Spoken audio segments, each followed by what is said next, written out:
Évariste Galois Bourg-la-Reine, 25 de outubro de 1811, Paris, 31 de maio de 1832, foi um matemático francês. Ao determinar a condição necessária e suficiente para que um polinômio pudesse ser resolvido por raízes, não só resolveu um antigo problema em aberto, como criou um domínio inteiramente novo da álgebra abstrata, a teoria dos grupos. Morreu num duelo com a idade de 20 anos. Tendo crescido durante um período de grande agitação social e política, colocou-se repetidamente no centro de controvérsias, o que não apenas o afastou de sua brilhante carreira, como também acabou por levá-lo a uma morte prematura. Infância. O interesse de Galois pela política foi inspirado por seu pai, Nicolas Gabriel Galois, que quando Évariste tinha apenas 4 anos de idade, foi eleito prefeito de Bourg-la-Reine. Isto aconteceu durante o retorno triunfante de Napoleão Bonaparte ao poder, um período em que os fortes valores liberais de seu pai estavam de acordo com o clima do país. Nicolas Gabriel era um homem culto e cortês e durante seu mandato como prefeito conquistou o respeito da comunidade.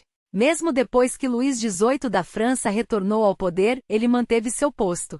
Fora da política, seu maior interesse parece ter sido a composição de versos satíricos que ele lia nas reuniões da cidade, para a alegria de seus eleitores. Muitos anos depois, este seu talento para a sátira levaria à sua queda. Com a idade de 12 anos, Évariste Galois foi para a escola no Lycée Louis-le-Grand. Era uma instituição de prestígio e muito autoritária. Lá não encontrou nenhum curso de matemática que representava seu maior interesse. No primeiro período da escola, devido às lutas entre republicanos e monárquicos, a maioria dos estudantes planejou uma rebelião. Uma dúzia de líderes foi expulsa. No dia seguinte foi exigida uma demonstração de fidelidade a Luís XVIII. Muitos se recusaram. Mais de 100 foram expulsos. Galois, muito jovem para se envolver na fracassada rebelião, ao ver seus colegas serem humilhados, aumentou suas tendências republicanas. Estudos. Diziam seus professores. Este aluno só se preocupa com os altos campos da matemática. A loucura matemática domina este garoto. Seria melhor para ele se seus pais o deixassem estudar apenas isto. De outro modo, ele está perdendo tempo aqui e não faz nada senão atormentar seus professores e sofrer castigos. Assim, somente aos 16 anos pôde fazer seu primeiro curso exclusivo de matemática. Passou a negligenciar todas as outras matérias, concentrando-se apenas em sua nova paixão. O conhecimento de Galois pela matemática logo superou o conhecimento do seu professor. Passou a estudar diretamente dos livros escritos pelos gênios de sua época. Rapidamente absorveu os conceitos mais modernos e com a idade de 17 anos publicou seu primeiro trabalho nos Análises de Gergonne. Havia um caminho claro para o jovem prodígio. Todavia, seu brilho seria o maior obstáculo ao seu progresso. Embora soubesse mais matemática do que seria necessário para passar nas provas do liceu, as soluções de Galois eram frequentemente tão sofisticadas e inovadoras que seus professores não conseguiam julgá-las corretamente. Além disto, Galois fazia muitos cálculos de cabeça sem transcrevê-los, deixando os professores frustrados e perplexos. Com seu temperamento explosivo e sua precipitação, conquistava a inimizade de seus tutores e de todos os que cruzavam seu caminho. Quando prestou o exame para a École Polytechnique, o mais prestigiado colégio de seu país, os seus modos rudes e a falta de explicações na prova oral fizeram com que sua admissão fosse recusada. Desejando desesperadamente frequentar a Polytechnique, não só por sua excelência como centro acadêmico, mas por sua reputação de ser um centro do ativismo republicano, tentou no ano seguinte nela ingressar e mais uma vez, seus saltos lógicos na prova oral só confundiram o examinador Messier Dinet. Sentindo que estava a ponto de ser reprovado pela segunda vez, e frustrado por sua inteligência não estar sendo reconhecida, Galois perdeu a calma e jogou um apagador em Dinet, acertando-o em cheio. Nunca mais ele voltaria a entrar nas famosas salas da Polytechnique. Sem se deixar abalar pelas reprovações, Galois continuou confiante em seu talento matemático. Prosseguiu com suas pesquisas, seu principal interesse sendo a busca de soluções para certas equações, como a equação do quarto grau. Era também obcecado pela ideia de encontrar um algoritmo para resolver as equações de quinto grau, um dos grandes desafios de sua época. Com a idade de 17 anos, ele fizera progressos suficientes para submeter 2 trabalhos de pesquisa à Academia de Ciências. Cauchy ficou muito impressionado com o trabalho do jovem e o julgou capaz de participar na competição pelo Grande Prêmio de Matemática da Academia. De modo a se qualificarem para a competição, os dois trabalhos teriam que ser reapresentados na forma de uma única tese e assim Cauchy os mandou de volta para Galois e aguardou que ele se inscrevesse. Infelizmente, nesta mesma ocasião, em julho de 1829, o novo sacerdote jesuíta chegou ao vilarejo de Bourg-la-Reine, onde o pai de Galois ainda era prefeito. Não gostando das simpatias republicanas do prefeito, o jesuíta começou uma campanha para o depor. Escreveu uma série de versos vulgares ridicularizando membros da comunidade e os assinou com o nome do prefeito. O velho Galois não pôde suportar a vergonha e o embaraço resultantes e se suicidou. Évariste Galois voltou para assistir ao enterro do pai e viu pessoalmente as divisões que o sacerdote tinha criado. Quando o caixão estava sendo baixado à sepultura, tendo os partidários do prefeito percebido ter sido tudo uma trama para o depor, iniciou-se uma briga que se transformou em tumulto, e o caixão foi atirado para dentro da cova. Ver o sistema francês humilhar e destruir seu pai consolidou o apoio fervoroso de Galois para a causa republicana. Voltando a Paris, Galois juntou seus dois trabalhos num só e os enviou para o secretário da Academia, Joseph Fourier, bem antes do limite do prazo. Fourier, por sua vez, devia entregá-lo para o comitê de avaliação. O trabalho de Galois não apresentava uma solução para os problemas do quinto grau, mas oferecia uma visão tão brilhante que muitos matemáticos, incluindo Cauchy, o consideravam como o provável vencedor. Para espanto de Cauchy e seus amigos, o trabalho não ganhou prêmio e nem foi oficialmente inscrito. Fourier morrera algumas semanas antes da data da decisão dos juízes, e embora um maço de trabalhos tivesse sido entregue ao comitê, o de Galois não estava entre eles. O trabalho nunca foi encontrado e a injustiça foi registrada por um jornalista francês. Galois achou que seu trabalho fora propositalmente perdido devido às orientações políticas da Academia. Uma crença que foi reforçada no ano seguinte, quando a Academia rejeitou seu manuscrito seguinte, alegando que os argumentos não eram suficientemente claros nem desenvolvidos para que pudessem ser julgados com exatidão. Galois decidiu que havia uma conspiração para excluí-lo da comunidade matemática. Em consequência disso, passou a negligenciar suas pesquisas em favor da luta pela causa republicana. Por essa altura ele era aluno da École Normale Supérieure, onde sua fama como criador de casos estava se tornando mais forte do que sua reputação como matemático, atingindo o auge durante a Revolução de Julho de 1830, quando Carlos X fugiu da França e as facções políticas lutaram pelo controle nas ruas de Paris. Os alunos foram confinados ao dormitório.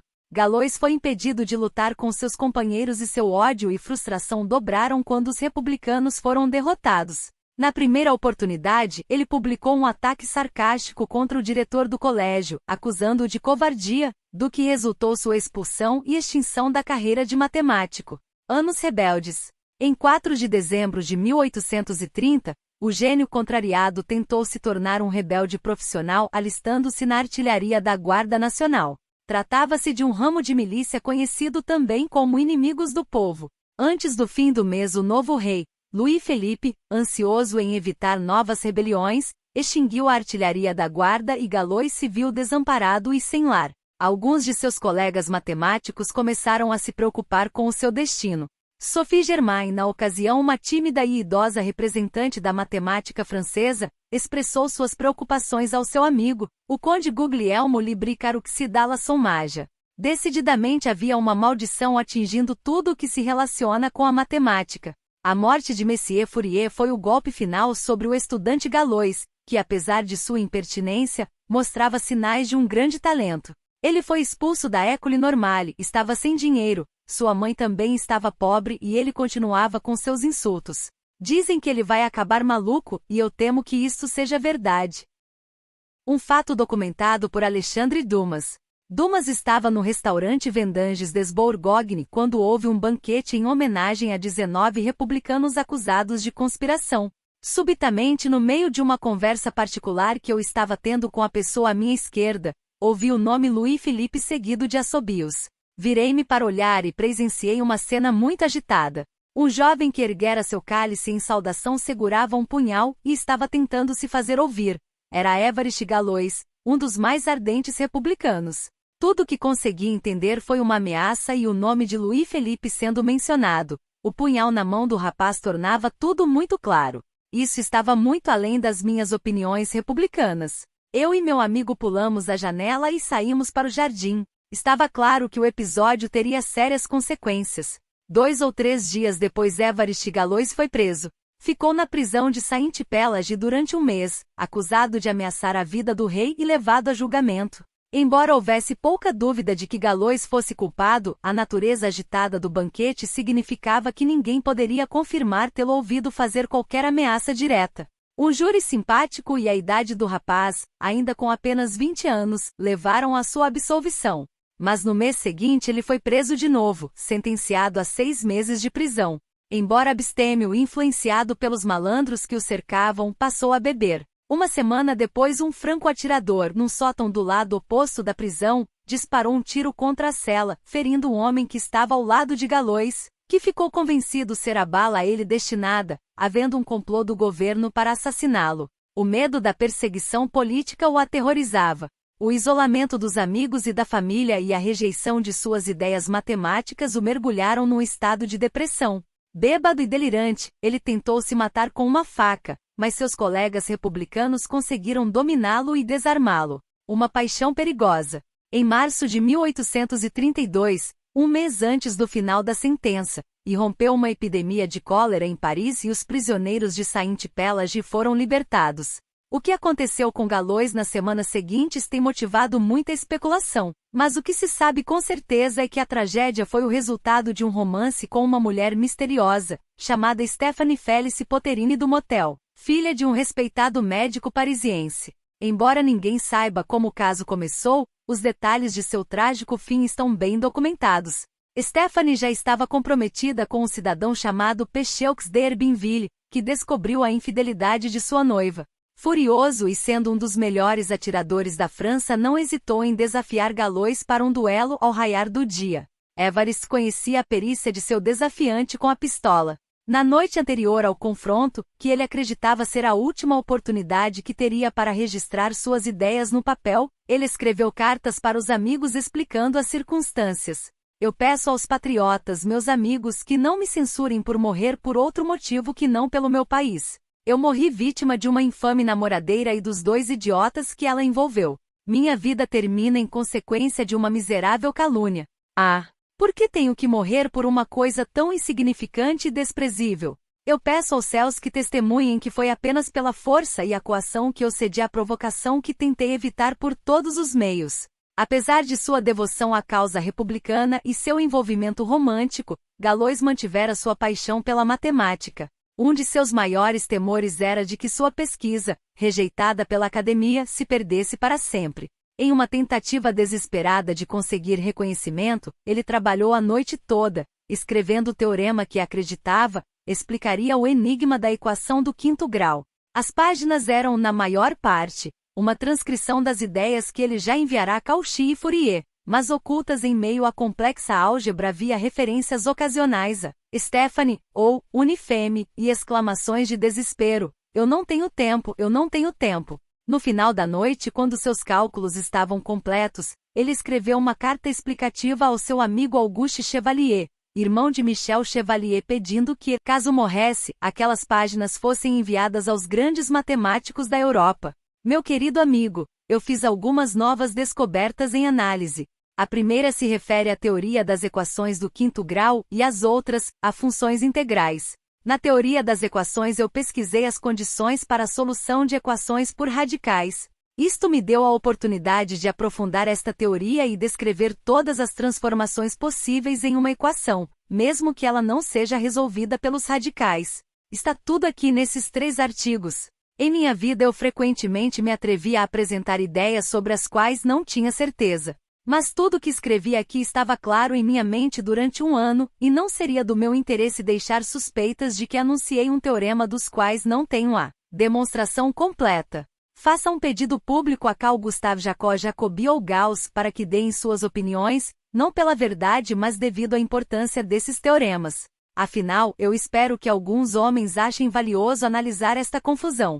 Um abraço caloroso. E Galois, o duelo. Na manhã seguinte, quarta-feira, 30 de maio de 1832, num campo isolado, Galois e D'Herboinville se enfrentaram a uma distância de 25 passos, armados com pistolas. D'Herboinville viera acompanhado de 2 assistentes. Évariste Galois estava sozinho. Ele não contará a ninguém sobre seu drama. O mensageiro que enviará ao seu irmão Alfred só entregaria a notícia depois do duelo terminado. E as cartas que escrevera na noite anterior só chegariam aos seus amigos vários dias depois. As pistolas erguidas e disparadas. D'Herboinville continuou de pé. Galois foi atingido no estômago. Ficou agonizando no chão. Não havia nenhum cirurgião por perto e o vencedor foi embora calmamente, deixando seu oponente ferido para morrer. Algumas horas depois Alfred chegou ao local e levou seu irmão para o hospital Cochin. Era muito tarde, já ocorrera uma peritonite e no dia seguinte Galois faleceu. Antes de morrer disse para seu irmão: "Não chore, preciso de toda a minha coragem para morrer aos 20 anos. 2.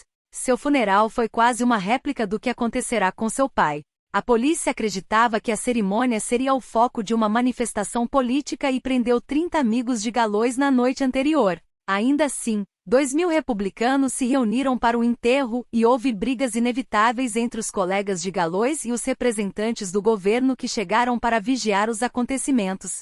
Os colegas de Galois estavam furiosos devido à crença cada vez mais forte de que o noivo traído era um agente do governo, e Stephanie não fora apenas uma mulher volúvel, mas uma sedutora ousada para levar Galois a uma armadilha. De qualquer modo, um dos maiores matemáticos do mundo morrera com a idade de 20 anos, tendo estudado matemática por apenas 5 anos. Reconhecimento. Passou-se uma década antes que os trabalhos de Galois fossem reconhecidos. Uma cópia chegou às mãos de Joseph Liouville em 1846. Liouville reconheceu a centelha do gênio naqueles cálculos e passou meses tentando interpretar seu significado. Finalmente ele editou os artigos e os publicou no prestigioso Journal de Mathematiques Pures et Appliquées. A resposta dos outros matemáticos foi imediata e impressionante. Galois tinha de fato formulado uma completa explicação de como se poderia obter soluções para equações do quinto grau. Primeiro ele classificara todas as equações em 2 tipos, que podiam ser solucionadas e as que não podiam. Então, para aquelas que eram solucionáveis, ele deduziu uma fórmula para encontrar as soluções das equações. Além disso, Galois examinou as equações de grau mais alto do que 5, aquelas que continham, e assim por diante, podendo identificar as que tinham soluções. Era uma das obras-primas da matemática do século XIX, criada por um de seus mais trágicos heróis.